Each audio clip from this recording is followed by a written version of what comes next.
Aku masih ingat malam itu dengan sangat jelas. Hujan turun perlahan, membasahi jalanan dan pikiranku yang penuh pertanyaan. Ada perasaan ganjil di dadaku, seolah sesuatu yang penting akan terjadi. Sesuatu yang akan mengubah cara pandangku tentang keluarga, tentang pulang, dan tentang arti pengorbanan. Aku berjalan menyusuri kenangan, mengingat wajah-wajah yang pernah memberiku kehangatan, tanpa sadar bahwa tidak semua cinta berakhir dengan bahagia.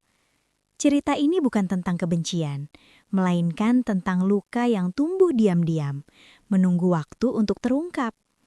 Sebelum kita lanjut ceritanya, tekan tombol like dan subscribe sekarang juga.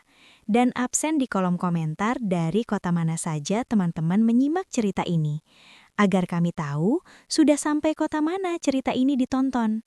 Saya doakan untuk yang sudah like, komen, dan subscribe, semoga selalu sehat, dilapangkan rizkinya, dan dimudahkan segala urusannya. Amin. Hujan turun pelan sore itu. Tidak deras, tidak pula benar-benar reda. Seperti hati seorang ibu yang lama menahan perih. Tidak menjerit, tapi juga tak pernah sembuh. Di beranda rumah tua berdinding kayu, seorang perempuan renta duduk diam sambil memeluk lututnya. Namanya Sari, usia 68 tahun. Rambutnya memutih tak merata. Kulit tangannya mengeriput seperti daun kering yang terlalu lama bergantung di ranting. Di depannya, halaman tanah becek penuh jejak kaki. Tak ada bunga, tak ada tanaman yang dirawat. Semua mati sejak lama, sama seperti semangat hidup yang perlahan padam dalam dirinya.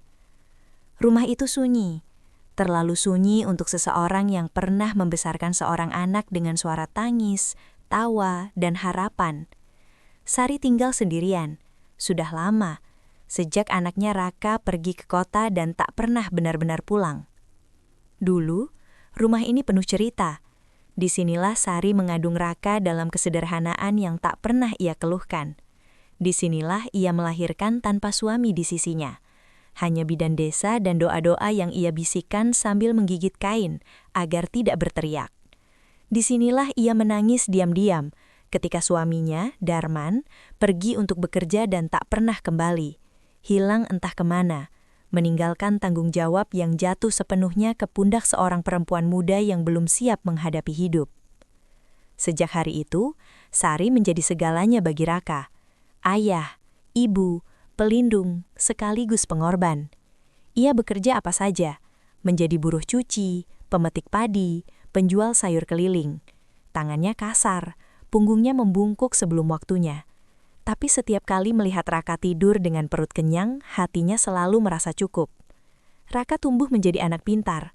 Sari tahu itu sejak Raka kecil, sejak anak itu lebih suka membaca buku bekas daripada bermain layangan.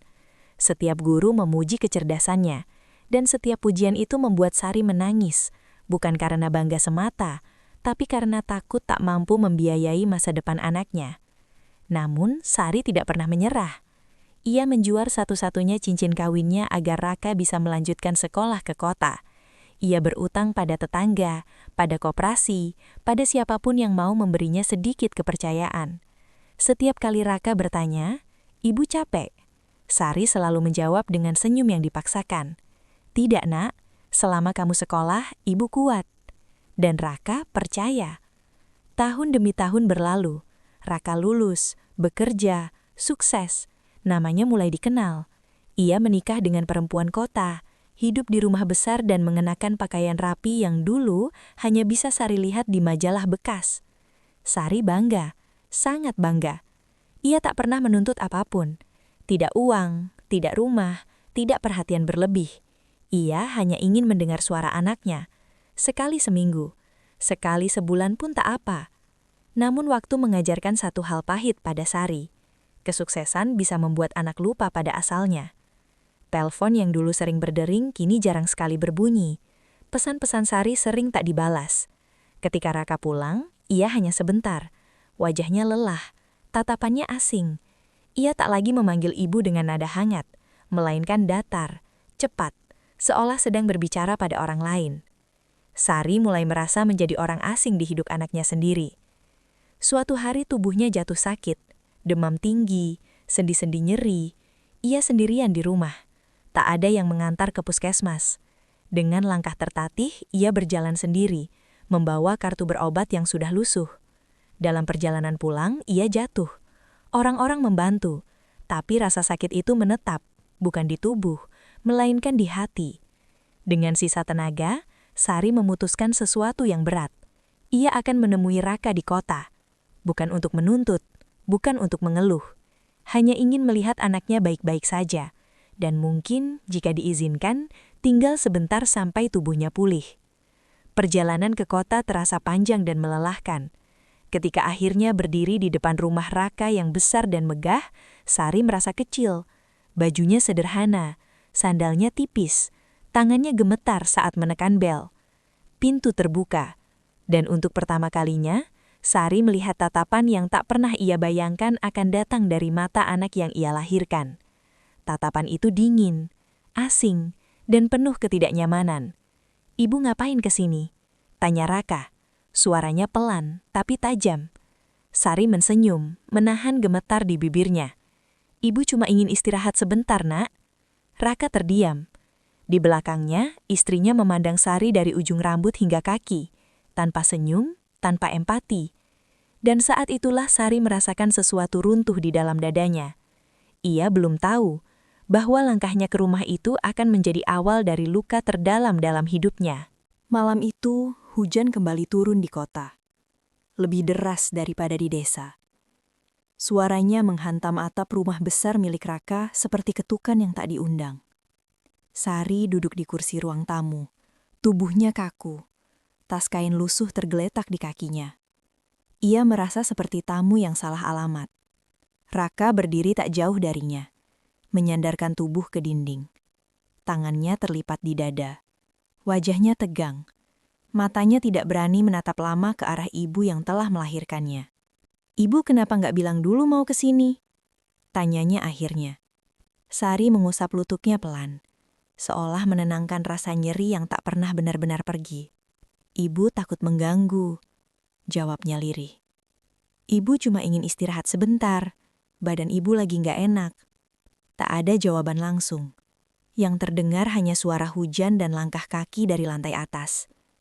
Istri Raka turun perlahan.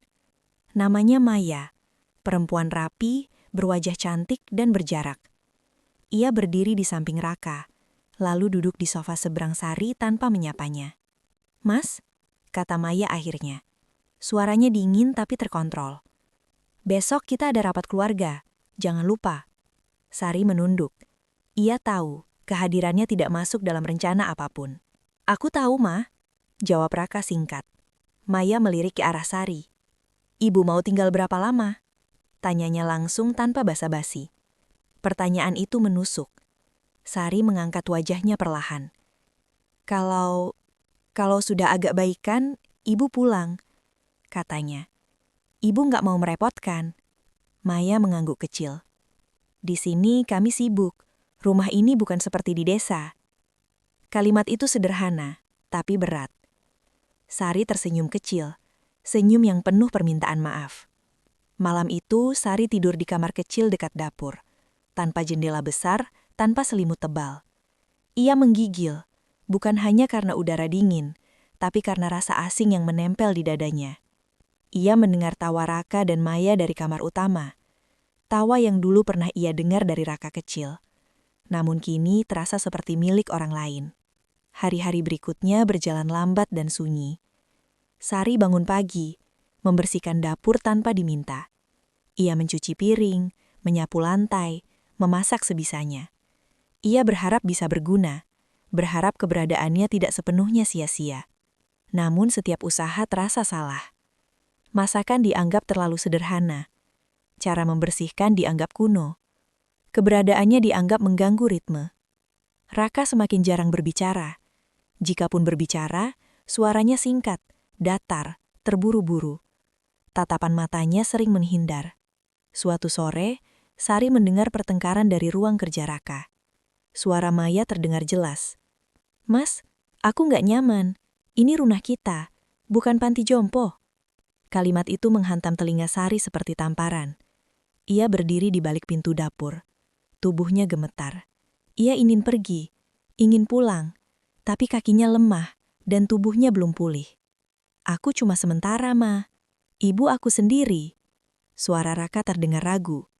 Justru itu, kalau dari awal begini, nanti selamanya. Kamu mau hidup kita seperti apa? Tak ada jawaban. Malam itu, Raka duduk di hadapan Sari. Wajahnya kusut, matanya lelah. Ibu, katanya pelan. Ibu mungkin lebih enak kalau pulang. Sari menatap wajah anaknya. Lama. Seperti ingin menghafal wajah itu sekali lagi. Ibu merepotkan ya, Nak? Tanyanya lirih. Raka menghela nafas. Bukan begitu, tapi ini rumah aku sekarang. Ibu juga punya rumah sendiri. Kalimat itu terdengar wajar, tapi bagi Sari, rasanya seperti pintu yang perlahan ditutup. Apa ibu pernah bilang rumah ini milik ibu? Tanyanya pelan. Ibu cuma ingin dekat dengan anak ibu. Raka terdiam. Tangannya mengepal. Zaman sudah berubah, Bu. Gak semua bisa seperti dulu. Sari mengangguk. Ia tidak membantah. Ia tidak menangis. Ia hanya merasa selesai. Pagi berikutnya, tubuh Sari benar-benar menyerah. Ia jatuh di kamar kecil itu. Pusing, mual, pandangannya berkunang-kunang. Tak ada yang mendengar. Ia bangkit sendiri, bersandar di dinding, lalu berjalan tertatih keluar kamar. Di ruang tamu, Maya berdiri dengan tas di tangan. Ibu sebaiknya pulang hari ini, katanya tanpa ekspresi. Kami sudah pesan ojek ke terminal. Sari menoleh ke arah Raka. Anaknya berdiri di belakang istrinya. Diam. Tak ada pembelaan, tak ada pelukan. Tak ada kalimat, Ibu, tunggu sembuh dulu. Hanya diam yang panjang dan kejam. Dengan tangan gemetar, Sari mengambil tas kainnya.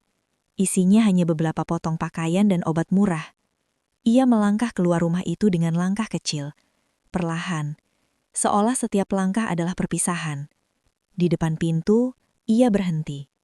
Menoleh terakhir kali. Raka, katanya pelan. Ibu nggak pernah menyesal melahirkan kamu. Kalau hari ini ibu harus pergi, ibu tetap doakan kamu bahagia.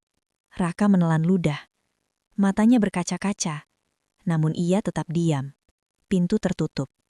Dan disitulah Sari berdiri, sendirian, di teras rumah anaknya sendiri, tanpa tempat untuk kembali.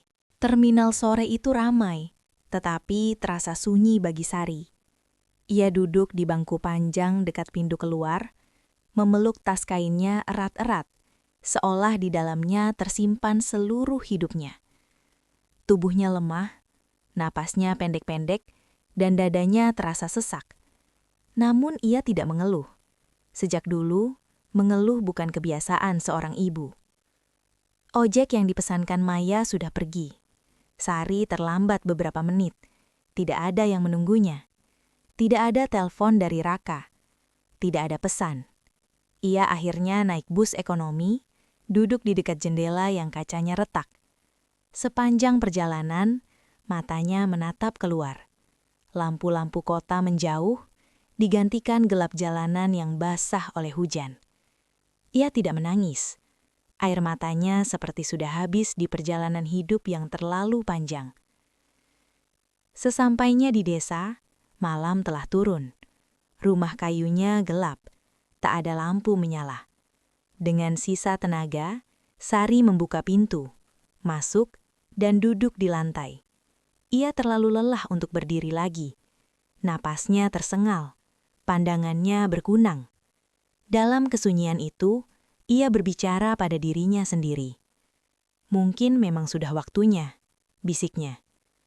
Hari-hari setelah itu berlalu perlahan.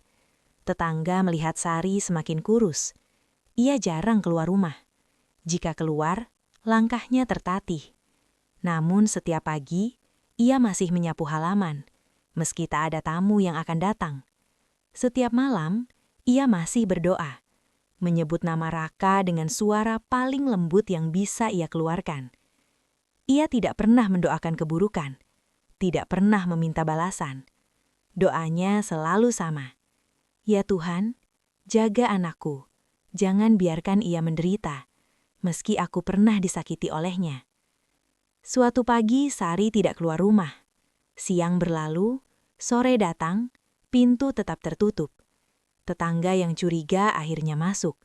Sari ditemukan terbaring di tikar tipisnya. Matanya terpejam, tangannya menggenggam tas kain itu. Ia pergi dengan tenang, sendirian, tanpa keluhan, tanpa amarah. Kabar itu sampai ke kota 2 hari kemudian. Raka sedang duduk di ruang kerjanya ketika telepon berdering. Nama tetangganya muncul di layar. Awalnya ia enggan mengangkat, namun sesuatu di dadanya terasa berat. "Raka?" Suara di seberang terisak. "Ibumu sudah nggak ada." Kalimat itu jatuh seperti palu. Kepalanya berdengung, tangannya gemetar. Ia pulang ke desa dengan tergesa. Rumah tua itu menyambutnya dengan sunyi yang menyakitkan. Bau kayu lembab, tikar tipis, dapur sederhana, semuanya kembali seperti dulu. Namun satu hal hilang, suara ibunya. Di sudut rumah, ia menemukan tas kain itu. Ia membukanya dengan tangan gemetar. Di dalamnya ada pakaian lama, dan selembar kertas terlipat rapi. Tulisan tangan Sari. "Raka, jika kamu membaca ini, berarti ibu sudah tidak ada. Maaf kalau ibu pernah merepotkan. Maaf kalau kehadiran ibu membuat hidupmu tidak nyaman. Ibu tidak pernah ingin membebani, hanya ingin dekat. Jangan salahkan siapapun. Ibu bahagia pernah menjadi ibumu. Hiduplah baik-baik, doa ibu selalu bersamamu." Raka jatuh berlutut. Tangisnya pecah. Untuk pertama kalinya, ia menangis bukan sebagai anak sukses, tetapi sebagai anak yang kehilangan. Namun penyesalan datang terlambat. Ia sadar, ibunya tidak pernah meminta rumah, tidak pernah meminta uang, tidak pernah meminta pengakuan. Ia hanya ingin satu hal yang sederhana, diterima. Cerita Sari bukan tentang ibu yang lemah.